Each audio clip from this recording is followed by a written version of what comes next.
People are asking how the polls that predicted a big Obama victory could have been so wrong. It is the now famous Clinton emotional moment responsible for her big win. Our own Frank Luntz. Yes, I didn't say cry. Yes. I don't think she cried. I think it was just an emotional moment. Cry was in the teleprompter. It was in the script. I didn't say it. All right. So what say you? Well, actually, I want to kind of let the viewers in on some of the stuff that we do. We tested that with Democratic primary voters earlier in the week, or Monday night. And their reaction to it was very favorable for the first 20 or 25 seconds. And then it got negative when they heard her go negative on Obama. Here's what's interesting. They most of the networks and the TV stations only showed the first 20 seconds. And so viewers who saw it said, you know what? This is a woman with a heart. This is a woman who I can empathize with, and it's very helpful. When we tested it, we added the extra 15 seconds. It was accurate. But in this game of politics, all that matters is what you see on television. And if you don't see it on TV, it doesn't matter. Do you think if they played the other amount of those other seconds, it would have changed the result of the election? It would have changed the result about that, and it could have had an impact. Look, it was a very narrow defeat for Obama. But all the pollsters did get it wrong, and they got it so wrong. Did they get it wrong? Let me ask you this. Do people say, I'm going to vote for Barack Obama, they tell that to pollsters, and they go in there, I know this has been floated today, and then they say, you know what, I'm not going to go for an African-American candidate. I'll tell the pollsters I will, but once they're in the sanctity, the privacy of the voting booth, they don't want to do that. Is that a possibility? It's a possibility. One time I worked for Giuliani. Every poll showed David Dinkins, even the exit polls, showed David Dinkins beating Rudy Giuliani in 1993. They showed Bradley winning in Los Angeles, in California State. Henry Gant in North Carolina. Is that a racial thing? Is it because they will not acknowledge to a pollster that they're going to vote? I had thought we were done with that. I had thought it did not happen, and now perhaps it does. But I need to lead you to one clip I want to show. We had the opportunity, thanks to Declare Yourself, to put the Fox cameras in on a focus group of young people, because that's the story that's not really being told. The high turnout, how young kids, they're active now, they're 18, 20, 25 years old, and they're voting for the first time. And they're voting because they want change, and they're voting because they see something, a spark in there that can make a difference. Let's take a look at what young voters of New Hampshire have to say about the electoral process and what they're looking for. I think the #1 reason people are into it is because of the war and people wanting it to change a bit. So many young people our age are currently serving either in Iraq or in Afghanistan or somewhere else around the world. And I can't speak for the rest of us, but I know I've lost a friend in Iraq. I've got another friend who's going over there in a couple months.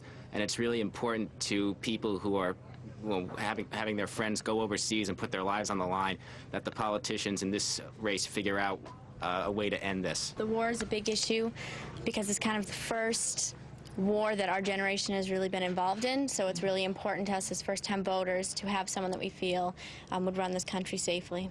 Anytime you have one party that's controlled the reins for so long, things get stagnant. The younger generation is finally realizing that politics actually affect them and they have the power to make the change in the future. Exit polling shows that Barack Obama defeated Hillary Clinton among 18 to 24-year-olds by 3-1.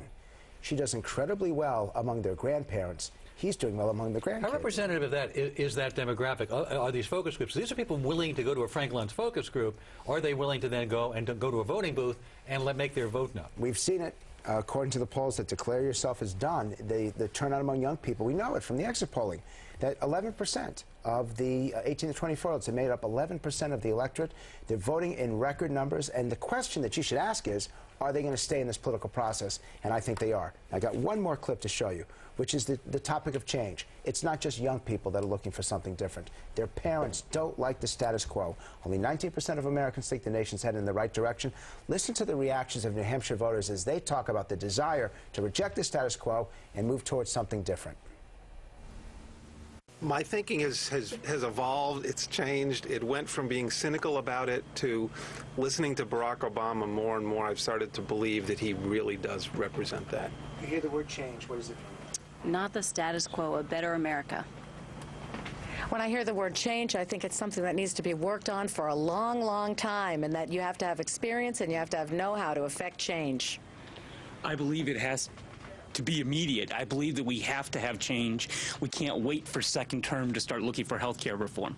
I think of change being from the Republicans to Democrat winning the presidency and pulling the troops out of Iraq. If someone says that they want change immediately, you know that they're a Barack Obama supporter. If they say that they look for a tradition of change, then you know that they're a Hillary Clinton supporter. One question about this change versus experience, because we've heard so much about it in this entire campaign here. All right, is change versus experience different in a primary than a general election? Yes, because the Democrats, their attitude towards change is very futuristic, and it involves universal health care, it involves getting out of Iraq. The Republican change raising involves taxes, all of that. All of that. Less wasteful Washington spending on the Republican side. Right. It involves going back to Ronald Reagan rather than forward. To some extent, Republicans, I guess, brought a lot of this on themselves when they abandoned some of their principles. They still haven't built that border fence. They've been spending much more money than they've been taking in. They have been seen as Democrat light for a long time.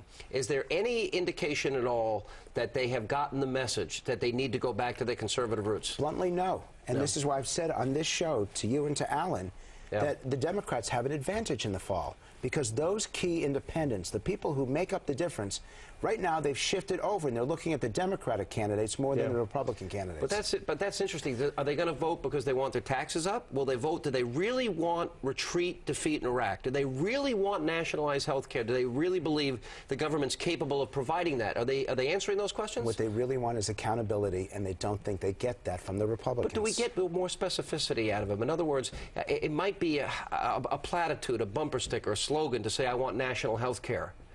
But do they think it through? In other words, do they really believe government is capable of providing that? What they see is that they're not capable of providing it, that at the end of the week they don't have enough money for the things that they need, and so they need help from the government, and they see the Republicans as having a tin ear to them. I got to tell you, well, you know what? That's a great admonition for them, and I hope our Republican friends are listening. Good to see you, as always. Frank Luntz. Pleasure. Appreciate it.